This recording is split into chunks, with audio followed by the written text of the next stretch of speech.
इम्तियाज जलील आपल्या सोबत आहेत।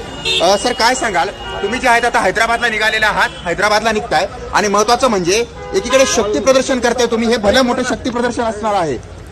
नाही, हे शक्ती प्रदर्शन नाही आहे, आमची काय मजलिसी शक्ती आहे हे महाराष्ट्राने बघितलेलं आहे, सगळ्यांनी दाखवून दिलेलं आहे।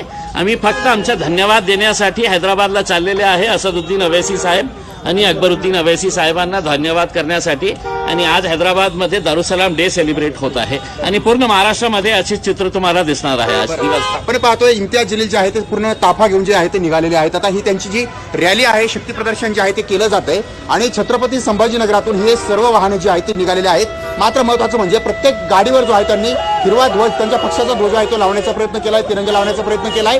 तर दुसरीकडे प्रत्येक गाडीच्या मागे जे आहे ते त्यांनी औरंगाबाद नावाचे बोर्ड जे आहे ते लावलेले आहेत। आणि या ठिकाणी आपण पाहतोय की आता हे संपूर्ण त्यांचे कार्यकर्ते पदाधिकारी आहेत ते निघालेले आहेत आणि आता हे हैदराबादच्या दिशेने निघत आहेत आणि त्यांच्या पक्षाचे सर्व असदुद्दीन ओवैसी असतील।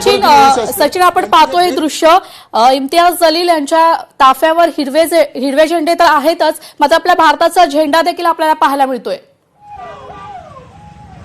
सचिन, या ठिकाणी पाहतो आपण या पक्षाचा झेंडा आहे, त्यासोबतच देशाचा ध्वज देखील या ठिकाणी आपण पाहतोय। आणि इम्तियाज जलील जे आहेत आता या ठिकाणून रवाना झालेले आहेत, हैदराबादकडे निघालेले आहेत आणि प्रत्येक गाडीवर या ठिकाणी औरंगाबाद नाव जे आहे ते पाहायला मिळते। आणि हे जे आपण पाहत असाल तर कार्यकर्ते जे आहेत ते आता निघालेले आहेत, इम्तियाज जलील जे आहेत ते देखील पुढे निघालेले आहेत। हा ताफा जो आहे तो आता हैदराबादच्या दिशेने रवाना होतोय। महत्त्वाचं म्हणजे जे निवडून आलेले नगरसेवक आहेत, जिल्हा परिषद सदस्य आहेत, त्यांचं हे शक्ती प्रदर्शन आहे आणि या शक्ती प्रदर्शनाच्या माध्यमातून इम्तियाज जलील जे आहेत ते आता थेट महाराष्ट्रातून तेलंगणाकडे रवाना होत आहेत, म्हणजेच हैदराबादकडे रवाना होत आहेत। त्यामुळे छत्रपती संभाजीनगरातून हे जलील आता निघालेले आहेत। निश्चितच सचिन, मात्र आपण पाहतोय आपण हे शक्ती प्रदर्शन करत चाललेले आहेत, मात्र किती गाड्यांचा ताफा हा हैदराबाद